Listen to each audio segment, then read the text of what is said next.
Fala aí, galera ligada no canal, beleza? Prontos para mais um dos nossos vídeos? Então, esse vídeo de hoje é uma continuação de um assunto que nós começamos em um outro vídeo, que se refere às literaturas africanas de língua portuguesa. Se você ainda não assistiu ao primeiro vídeo, vale a pena dar uma clicadinha no card que vai aparecer aqui na tela para dar um pulinho lá e se inteirar do contexto da formação das literaturas africanas antes de continuar esse texto. Mas se você também preferir continuar direto aqui, beleza, vai lá, dá um pulinho lá depois deixa seu like, se inscreve no canal e vai acompanhando com a gente aqui. Nesse vídeo de hoje, eu vou especificamente falar sobre a literatura de Moçambique, que é uma das literaturas mais faladas atualmente em termos de África portuguesa. Eu gosto sempre de lembrar que a África não é um país. A África é um continente formado por diversos países que contém uma infinidade de línguas, dentre as quais o português é a língua oficial em alguns desses países, certo? Que é a chamada África de expressão portuguesa. Alguns chamam de África lusófona, mas esse é um termo que é um pouco discutido entre os especialistas da área. Então, eu vou pedir para vocês deixarem o like de vocês aqui, se inscreverem no canal, e a gente continua nosso papo depois da vinheta.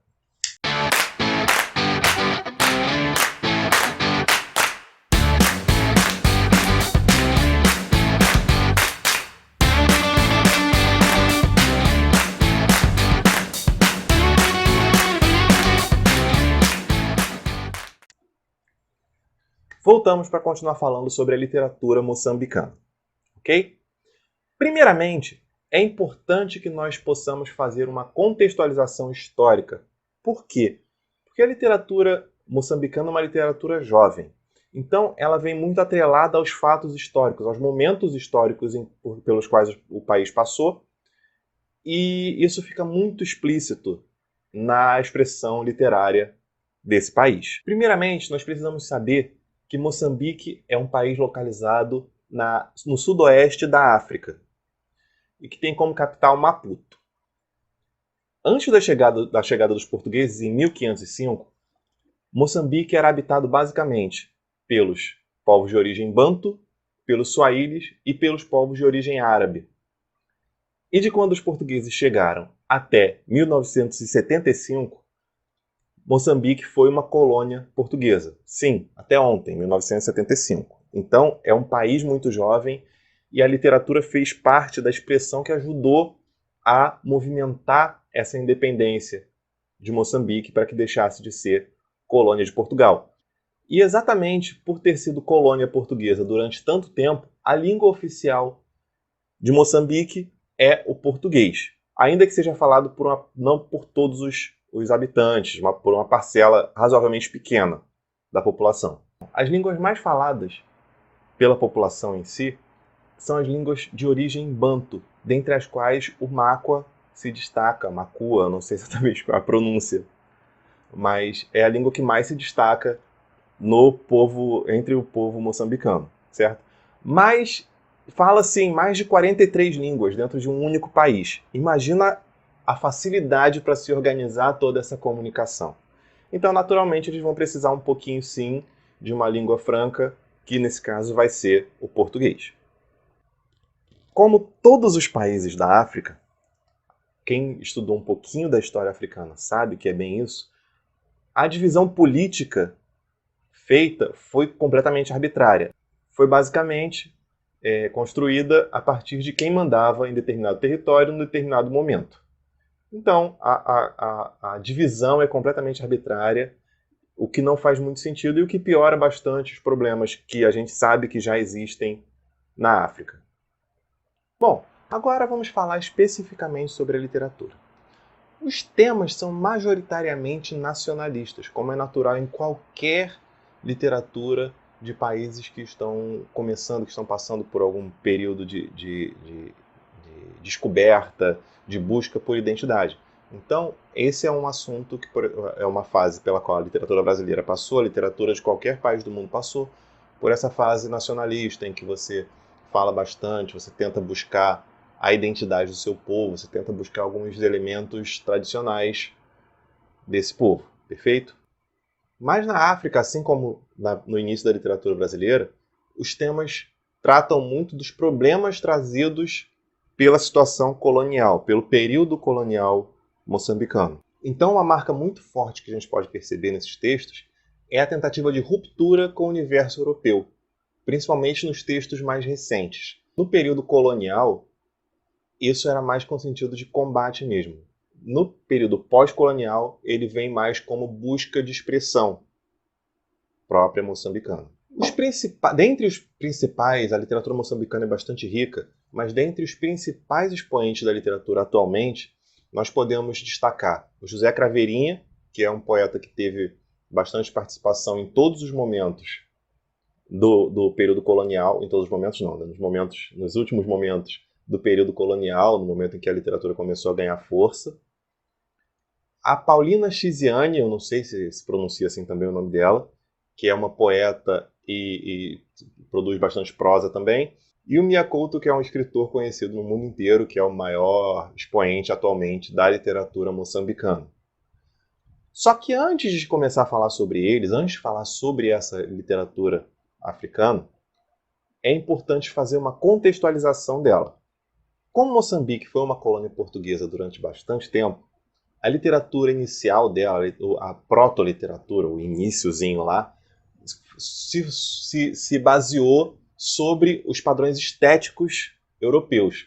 Então, era a questão da cópia mesmo, da busca, da admiração por aquele formato europeu. E aí, quem produzia? Eram os portugueses, que moravam em Moçambique, ou os moçambicanos, a elite moçambicana, que conseguia recursos para estudar em Portugal, para estudar na Europa, e voltava trazendo aqueles modelos que eram aplicados ali e que acabavam sendo vistos como os melhores a serem utilizados e tal. Certo? Como é natural também em qualquer literatura, em determinado período de qualquer literatura. Ok? Por conta disso, desde o século XVIII já circulavam alguns textos, alguma literatura básica ali por Moçambique, só que sem a cara nem a cor locais. Era tudo muito copiado, tudo muito padronizado de acordo com aquilo que era europeu e que não tem rigorosamente nada a ver com África. E somente no século XIX começaram a caminhar algumas produções, buscando aqui e ali uma cor local, uma expressão local, trazer um pouquinho da África para o contexto da literatura, aquela coisa toda, e que foi quando a gente começa a pensar em uma literatura de fato moçambicana. Um exemplo disso pode ser percebido na poética do José Pedro Campos de Oliveira, que eu vou apresentar um texto aqui para vocês perceberem que começa a se tratar um pouquinho de Moçambique. Eu nasci em Moçambique, de pais humildes provim.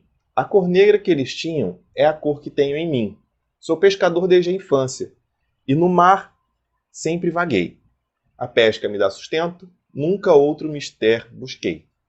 Então a gente pode perceber aí que tem alguma coisa que fala do local, mas ainda assim naquele modelinho lá, europeu, tudo bonitinho, na língua portuguesa, em língua portuguesa, sem nenhum traço da linguagem local, das línguas, sem nenhum traço das línguas locais e tal. E nesse mesmo período começou a surgir a imprensa em Moçambique. E aí começaram a circular textos em língua portuguesa. E junto com essa circulação de textos em língua portuguesa, começou-se a difundir essa literatura. E aí a imprensa acabou sendo uma grande aliada na difusão dos textos literários em Moçambique. E desse movimento de imprensa, a gente pode começar a perceber também que começou a nascer também um movimento de um proto-nacionalismo ali, aquele embriãozinho nacionalista que começa a incomodar os locais, começa a incomodar os nativos e aí começa já uma movimentação que vai ter algum resultado já no século XX. E aí, no século XX, começa já uma literatura revolucionária, uma literatura já de embate, de busca por essas raízes moçambicanas, de busca por uma expressão própria moçambicana, como esses versos de Rui Noronha que eu trouxe para vocês, e que a gente vai falar um pouco deles mais à frente. O título do poema é Surge et ambula, levanta e anda. Desperta, já no alto adejam corvos, ansiosos de cair e de beber aos sorvos, teu sangue ainda quente em carne sonâmbula. Desperta, o teu dormir já foi mais que terreno, ouve a voz do teu progresso, este outro nazareno, que a mão te estende e diz-te, África, surge et ambula. Uma marca curiosa desse poema é que, apesar de ser um poema em que se fala para a África despertar, para a África levantar e tomar o lugar que é dela, ele é escrito em português com passagens em latim. O título dele é em latim. Então, o que isso significa? Que ele está se dirigindo à elite moçambicana. Ele quer que a elite moçambicana desperte. Aí pode ter qualquer motivo político, qualquer motivo mais econômico de acreditar que eles vão ter mais algum poder para tomar alguma atitude, para ter alguma dianteira nesse processo. Mas é um poema que, curiosamente, fala sobre a tomada de posição da África, mas bebe lá na fonte europeia da língua portuguesa e do latim. E esse foi mais ou menos o contexto do desenvolvimento da literatura moçambicana até próximo ali do período da divisão, da separação de Portugal, do momento em que Moçambique deixa de ser uma colônia portuguesa para se tornar a República Popular de Moçambique.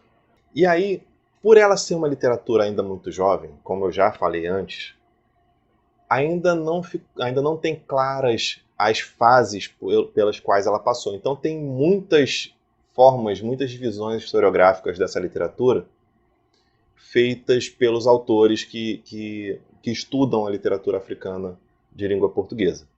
Dentre essas, eu prefiro particularmente, ainda que seja contestada por alguns, por trazer alguns elementos que são contestáveis pelos maiores estudiosos, eu prefiro a historiografia do Pires Laranjeira, que em 2001 redividiu uma divisão que ele tinha feito antes. Então ele redesenhou essa historiografia e é uma historiografia que, a meu ver, representa bastante bem os períodos da literatura moçambicana. Lá no blog, no Videogramática, eu disponibilizei uma tabela que se encontra no trabalho da Cláudia da Silva, em que existem várias divisões, várias historiografias, várias versões para essa divisão historiográfica da literatura moçambicana. Vale a pena ver. Então depois dá uma clicadinha aqui embaixo no link e confere lá a tabela lá da Cláudia da Silva, ok? Então, como que é feita essa divisão segundo o Pires Laranjeira? Ele pega um modelo que ele já aplicou para a literatura angolana e faz mais ou menos a mesma coisa, até porque os períodos literários da África de expressão portuguesa são muito próximos, porque os períodos de guerras pela libertação de Portugal foram mais ou menos parecidos, foram próximos e foram processos muito parecidos nesse sentido. Então faz sentido ele trazer isso, pegar o exemplo de um para simplesmente encaixar no modelo de um outro país. Perfeito? O primeiro momento seria o momento do baixo romantismo, que é aquele momento que eu falei lá atrás, da cópia da literatura portuguesa, da busca pela semelhança com a literatura europeia.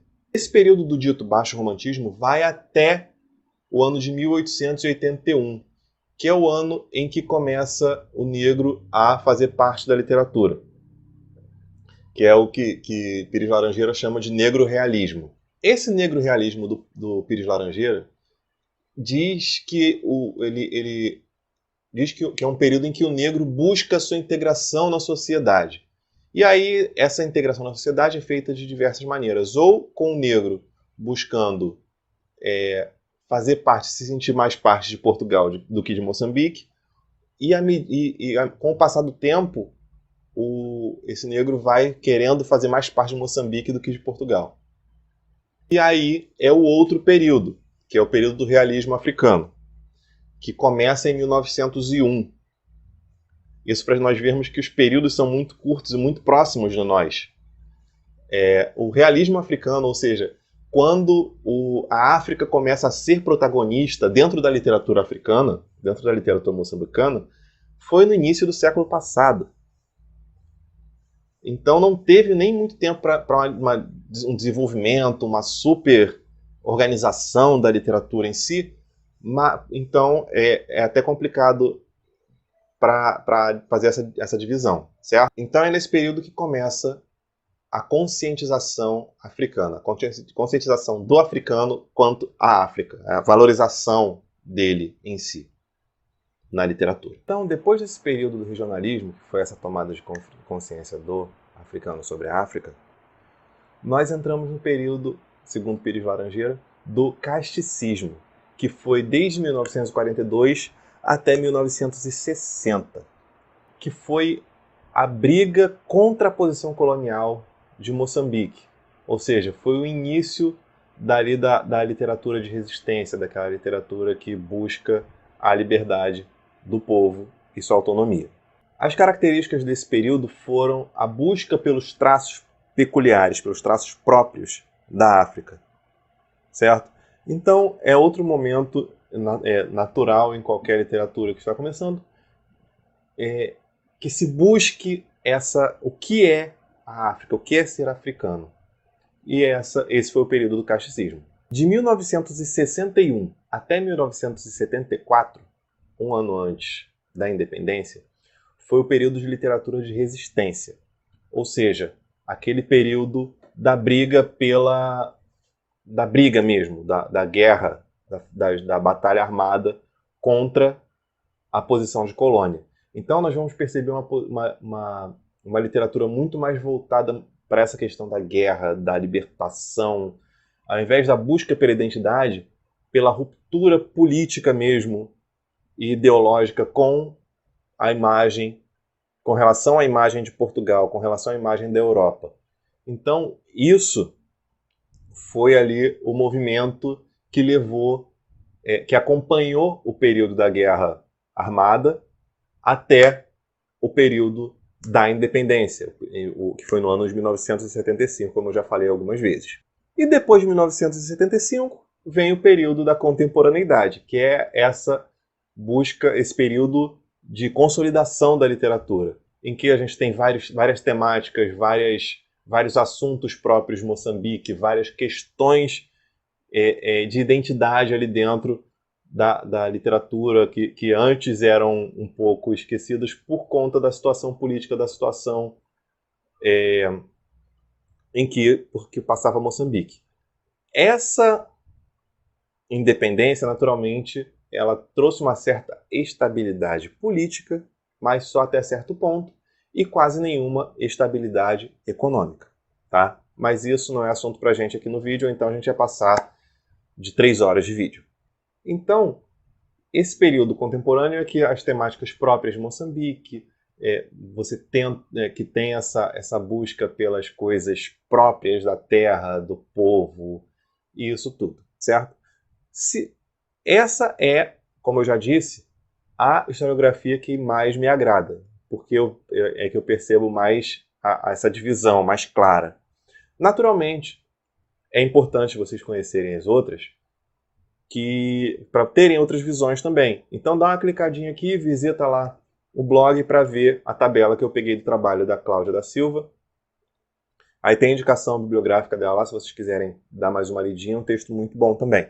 Ok? Como eu já disse, eu escolhi alguns autores para tentar retratar os traços da literatura moçambicana como um todo. Como o tempo é curto no vídeo, não dá para abordar todos os elementos, não dá para abordar todos os mais importantes. Então eu tive que eleger 2. Um que figura principalmente antes da libertação, antes da independência, e o outro que é da contemporaneidade. Então eu vou falar principalmente sobre o José Craveirinha, e não é Caveirinha, e sobre o Mia Couto, que é atualmente o autor mais conhecido e reverenciado de Moçambique. A importância do José Craveirinha é principalmente Argélia ter vivido diversos momentos do período colonial de Moçambique. Então, esses últimos, ele foi muito ativo. Ele sempre fez parte ali, tanto que ele foi preso por fazer parte de uma célula da Frelimo, da Frente Libertadora, Frente da Libertação de Moçambique, que é o partido que atualmente governa o país. Então, ele teve essa importância de ser linha de frente mesmo do movimento de libertação. Mas quem era o José Craveirinha? O José Craveirinha era um filho de português do Algarve com uma africana que trabalhou durante muito tempo, que escreveu bastante para diversos periódicos, para diversos jornais, e fez isso sob diversos pseudônimos, já que os textos dele eram razoavelmente combativos, eram bastante combativos, né? Os textos jornalísticos dele eram bastante combativos. E para despistar um pouquinho esse foco, para tirar um pouquinho o foco da produção dele, ele criava esses pseudônimos, até porque ele não queria ser preso, como de fato foi, quando descobriram que ele fazia parte dessa célula da Frelimo. E aí ele passou alguns anos preso e tal. Apesar de muita gente hoje considerar o José Craveirinha um poeta chapa branca, sabe, que não se envolvia muito, que não envolvia muito as questões da poesia dele com o movimento político, com o movimento de libertação e tal, é muito fácil nós encontrarmos alguma poesia dele com características de manifesto, ou seja, incentivando o levante da população de Moçambique para esse movimento de reconhecimento da riqueza cultural, da beleza do povo e essa coisa toda. Tem muitos poemas dele que tratam dessa questão da ruptura do negro de Moçambique em relação à então metrópole, para acabar com essa relação colonial de Moçambique com Portugal, com a Europa. Um desses poemas é intitulado Grito Negro e diz o seguinte: eu sou carvão, e tu arrancas-me brutalmente do chão e fazes-me tua mina, patrão. Eu sou carvão, e tu acendes-me, patrão, para te servir eternamente como força motriz. Mas eternamente não, patrão. Eu sou carvão e tenho que arder sim, queimar tudo com a força da minha combustão. Eu sou carvão, tenho que arder na exploração, arder até as cinzas da maldição, arder vivo como alcatrão, meu irmão, até não ser mais a tua mina, patrão. Sim, eu sou o teu carvão, patrão. E aí, nesse poema, ao mesmo tempo em que ele afirma ser a força motriz do patrão, ou seja, ser aquilo que traz, que melhora a vida do patrão, que faz com que ele se desenvolva, ele também traz essa questão de queimar tudo. Ele também traz essa questão da libertação, de arder até não ser mais a sua mina. A mina é aquele lugar onde você só tira, onde você não deposita nada, que você não dá nada em troca. Então, essa questão da exploração. Então, ele propõe, o Craveirinha aí, propõe um levante da população, propõe que a população comece a arder contra essa situação de ser mina. E aí, a partir do momento em que ele coloca e tenho que arder sim, ele toma o poder dessa queima para ele, para o povo, e tira esse poder do patrão. Então essa libertação pode trazer algumas questões, uma vez que o eu lírico pode se identificar com a população moçambicana. Ao queimar tudo, esse carvão pode querer, esse eu lírico pode estar propondo uma ruptura com Portugal, com a Europa.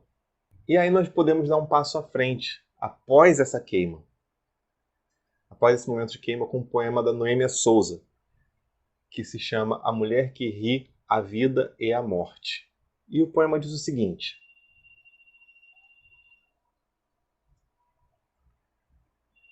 para lá daquela curva, os espíritos ancestrais me esperam. Breve, muito breve, tomarei o meu lugar entre os antepassados. A terra deixarei os despojos do meu corpo inútil, as unhas córneas de todos os labores, este invólucro sulcado pela aranha dos dias. Enquanto não falo com a voz do Nhanga, cada aurora é uma vitória. Saúdo-as com o riso irreverente do meu secreto triunfo. Oiô, oiô, vida. Para lá daquela curva, os espíritos ancestrais me esperam. E aí fica muito clara essa questão da busca, da recuperação desse espírito ancestral, dessa ideia do ancestral, que é tão presente em toda a cultura africana, da relação dos viventes com os ancestrais. Isso é muito característico, principalmente dessa literatura com expressão portuguesa. E tirando essa parte do renascimento cultural, da busca por essa valorização da cultura, nós temos a presença de termos na língua local, como o nhanga e o oiô, que são termos que representam essa tomada de linguagem do africano, essa apropriação da linguagem do africano. E aí a gente vê a exaltação moderna dessa cultura, que antes era tida como menor, e se vê o despertar, a queima, a ardência desse povo. E aí nós podemos falar um pouco da prosa, que é a forma de expressão que predomina no período pós-colônia. Depois da independência em relação a Portugal, Moçambique passou a produzir muito mais prosa.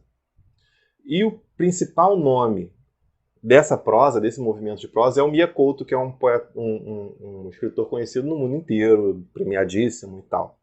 Só que eu não posso começar a falar do Mia Couto antes de falar da obra que inaugurou esse movimento da prosa pós-colônia, que é um romance chamado O Alalape. Tem gente que diz que ele não é bem um romance, mas oficialmente ele é. O Alalape, que é de um cara que eu preciso ler o nome. Ungulane Bakakosa. Então esse é o texto que marca essa literatura pós-colonial. Porém, eu vou pegar um texto do Mia Couto, que é o Terra Sonâmbula, para exemplificar, uma vez que ele condensa muita coisa da literatura moçambicana em um único texto.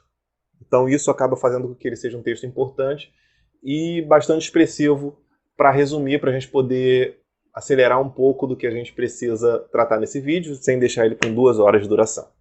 Terra Sonâmbula é um título que de cara já faz com que a gente remeta àquela ideia lá do texto Urge et Ambula, que eu falei lá no começo, que significa levanta-te e anda, porque em um determinado momento desse poema ele fala da carne sonâmbula, ele fala desse despertar, da necessidade desse despertar. E o narrador do Terra Sonâmbula fala de uma terra adormecida, que precisa despertar para andar com as próprias pernas. Então a gente pode fazer esse link, fazer essa ideia entre os dois textos. Esse texto do Mia Couto, ele é interessante, ele é às vezes até complicado de se ler, porque ele é escrito de forma poética. A gente percebe uma grande poesia, principalmente na segunda parte, no segundo fio narrativo dele. E alguns personagens falam de forma muito cifrada, muito poética. Isso é muito interessante no texto, faz o texto ficar riquíssimo. Então, o Terra Sonâmbula gira em torno da relação entre um garoto, o Muidinga, que é um menino que perdeu a memória, e o Tuair, que é uma pessoa, um velho, um senhor, que acompanha esse garoto, e os dois vão se ajudando aí na fuga durante o período pós-guerra civil, e se escondem em um matimbombo, ou seja, em um ônibus que foi encontrado queimado, próximo de onde tinha uma mochila que estava perto de um corpo carbonizado, e dentro dessa mochila tinha os cadernos de Kinzu, que é o segundo foco da narrativa desse livro. Então tem a narrativa do matimbombo, que é do Muidinga e do Tuair, e a narrativa do Kinzu, que é um garoto que vai registrando as suas memórias de uma aventura, de uma viagem por uma busca. Eu não vou ficar dando spoiler aqui do livro para se tornar mais interessante na hora que vocês forem ler.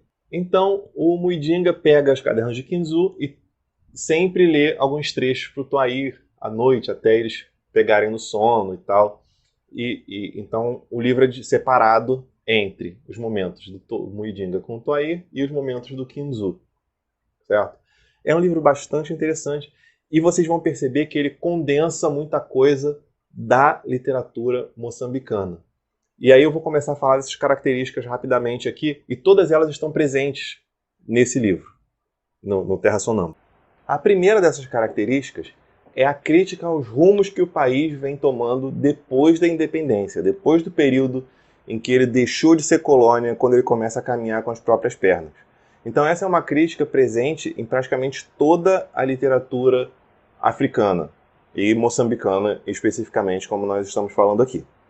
Então, a gente pode perceber que todas as vezes em que os eixos narrativos do Terra Sonâmbula se cruzam, de alguma forma existe essa crítica, ou mesmo cada um independente. Então é uma estrutura, um elemento que faz parte de toda a narrativa, tanto do Terra Sonâmbula quanto de boa parte da literatura moçambicana contemporânea. Outro assunto bastante recorrente é a relação entre os viventes e os seus antepassados, ou seja, os mortos, que é algo que está presente no dia a dia, no cotidiano do imaginário moçambicano, do imaginário africano. Isso gera uma certa confusão quando se fala sobre realismo fantástico da literatura africana, porque ele não pode, quando a gente considera realismo fantástico, de certa forma nós estamos carnavalizando a cultura deles, a cultura africana. Por quê?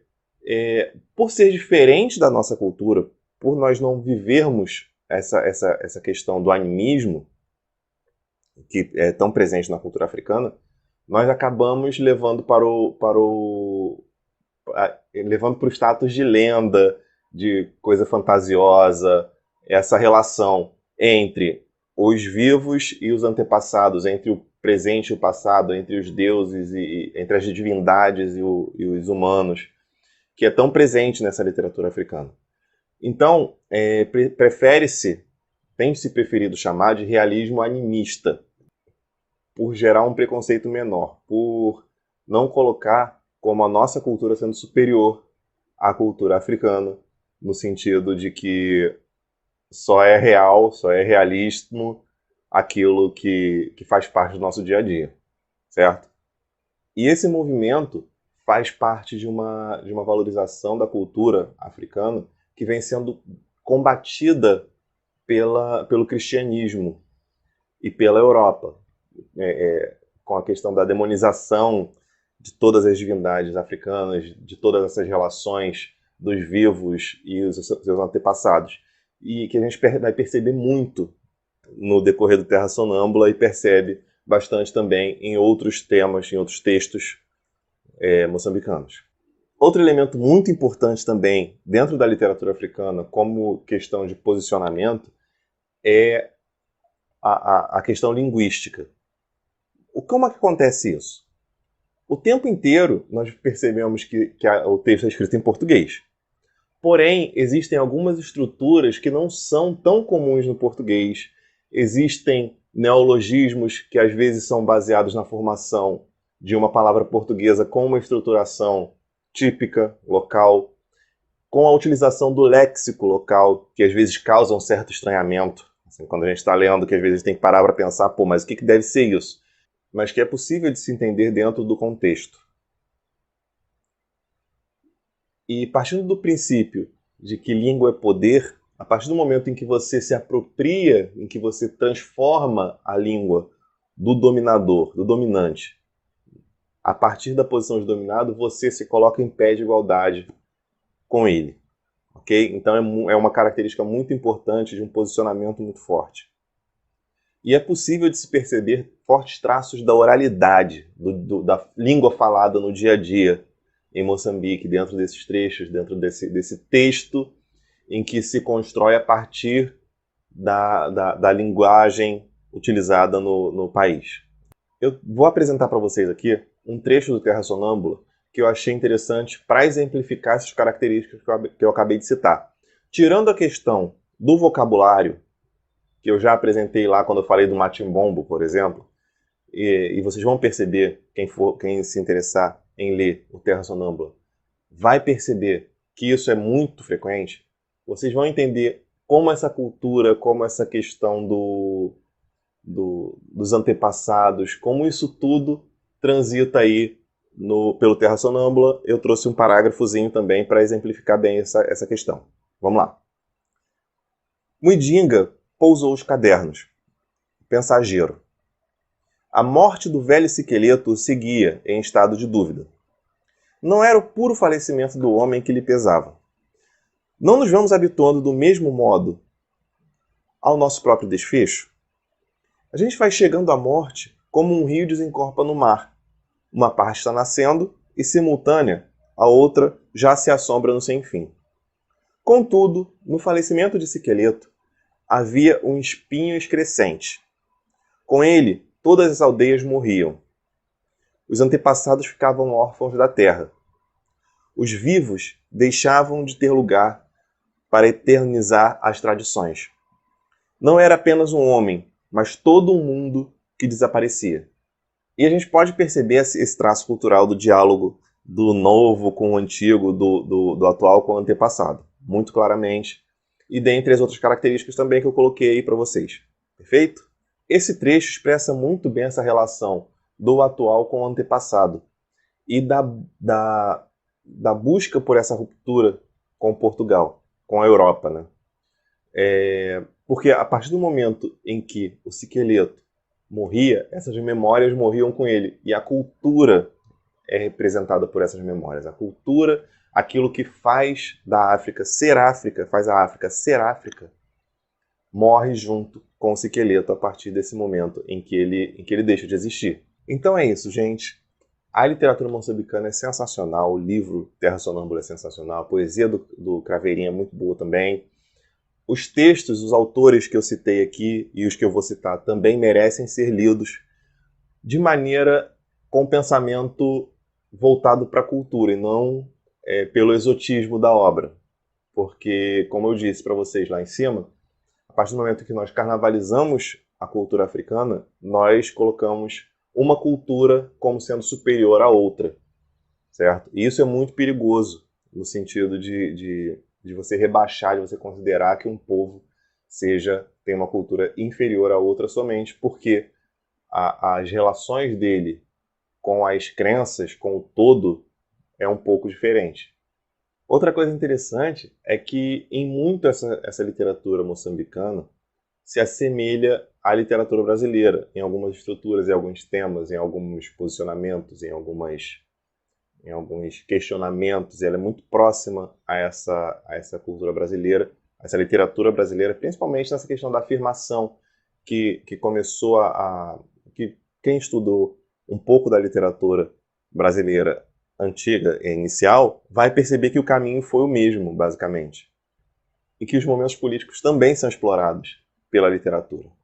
Então aqui eu vou deixar alguns nomes de autores que merecem ser lidos e pesquisados, que se entenda um pouco melhor a literatura moçambicana como um todo.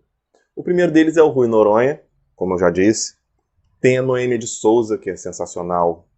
A Paula Tiziane, o próprio Mia Couto. O Ungulane Baca Cosa, aquele que eu não sei falar o nome. O Rui Knopfli, sei lá. O Eduardo White, Suleiman Cassano. O Eusébio Sarjani. São alguns nomes que valem a pena aí serem conhecidos. Bom, deixa aqui embaixo seus comentários, suas dúvidas, se você gostou do vídeo, se você achou interessante, o que você já leu desses caras. Dá uma comentada aqui, se inscreve no canal, deixa o seu like. O próximo vídeo, a parte 3 desse vídeo, vai ser sobre a literatura cabo-verdiana, que também é uma literatura bastante interessante. Espero que vocês continuem seguindo a gente aí. Deixe o sininho ativado para quando eu for lançar esse próximo vídeo vocês serem informados. Um abraço, até o próximo vídeo. Valeu!